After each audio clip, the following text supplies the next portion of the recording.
Good day, everyone, and greetings from Chicago. I'm going to take a few minutes this morning to introduce a policy that we've had in place in the city of Chicago since actually 2004. So it's been around for almost 13 years. But we spent the last year updating the policy. So I'd like to talk a little bit about the previous policy and what has happened with that, as well as introduce the new policy. So, as I said, this policy has been around since 2004. The previous policy was very prescriptive, and we were asking projects that are receiving public funding, so TIF dollars, tax increment financing, if they're buying property from the city at a reduced price, or if they're getting some form of tax credit. We were asking those projects to add sustainable elements, and it also included projects that needed special zoning approvals, such as plan developments, which are large-scale developments. So all of those, we were typically asking for them to achieve some form of building certification. We were recognizing LEED, Energy Star, and Green Globes, and also we asked that they included a green roof component. So depending on the type of project, it was either 100% or 50% of the roof we were asking to be covered in vegetation. And then we did make a few updates along the way and added some additional alternatives, including exceeding some of our stormwater ordinance performance requirements. In terms of the performance of this policy, we did conduct some analysis a few years ago. Back in 2013, we actually bought some satellite imagery to find out how many green roofs we had.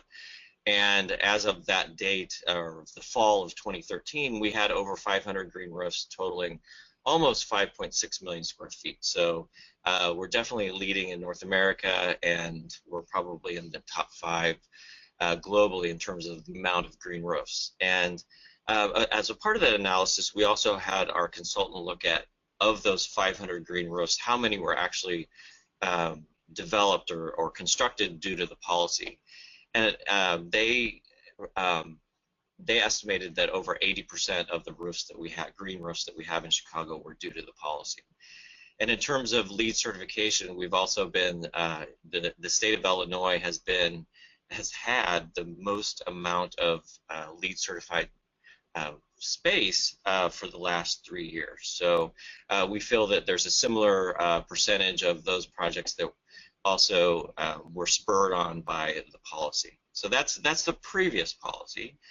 So in terms of what has happened since 2004, the environmental context here in Chicago has changed quite a bit. Back in 2004, we really didn't have a comprehensive sustainability plan or set of goals. So since then, we have the Climate Action Plan that was established back in 2008.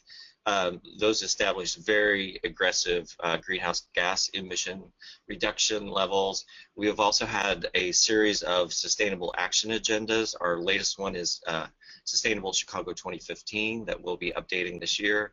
And we also have some other policies and programs, including Retrofit Chicago, where we're asking buildings to voluntarily reduce the amount of energy that they're using. We have the energy benchmarking ordinance, where we're requiring buildings over a certain square footage to actually publish the amount of energy they use each year, and a couple of other programs and policies that have come into play since 2004. So the objectives for updating the policy this last year were to reflect these changes in the market, not only in kind of our sustainable context in Chicago, but also the amount of expertise that has been gained in green building in terms of design, construction management, etc. And also just there's a lot more demand for sustainable elements and sustainable buildings in Chicago. So we wanted to reflect those changes. And we wanted to try to incorporate a broader environmental context going beyond just green building and green roofs. And we wanted to kind of change the rhetoric of this. Instead of saying, we require this, we wanted to really recognize innovation. we realized that there were buildings out there that were including some really amazing and interesting sustainable strategies and elements that we wanted to be able to recognize. And of course, it adds flexibility in meeting our sustainability goals. And then the last objective was that, you know, before we felt that we were creating environmental and value, but we also wanted to add some social and economic value to the policies that we were impacting.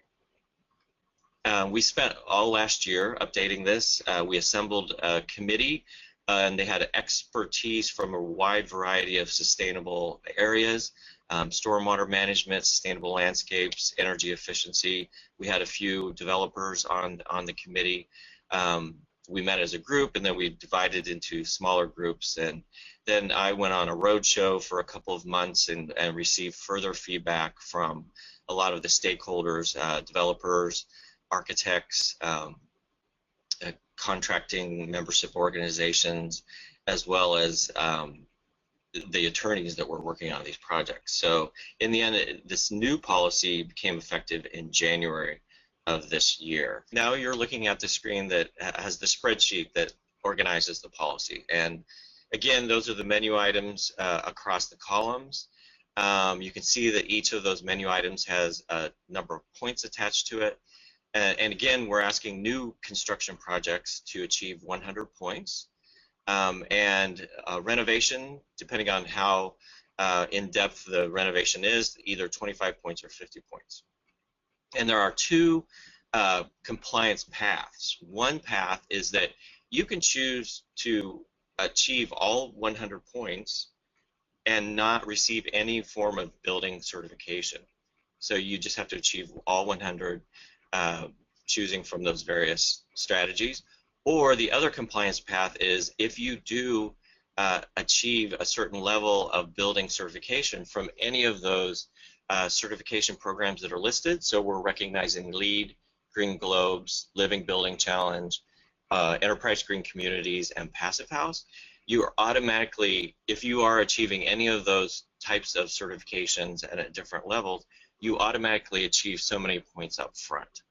So for instance, if you're achieving LEED Gold, you're already achieving 90 points. So you just have to choose from the rest of the items an additional 10 points.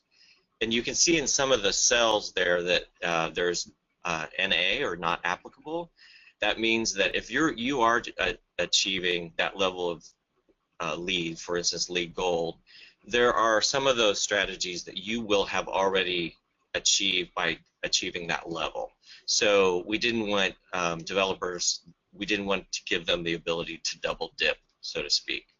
So you do have to, you have to choose from those strategies that are remaining. And you can see that the strategies are categorized by, the type of sustainability that they're achieving.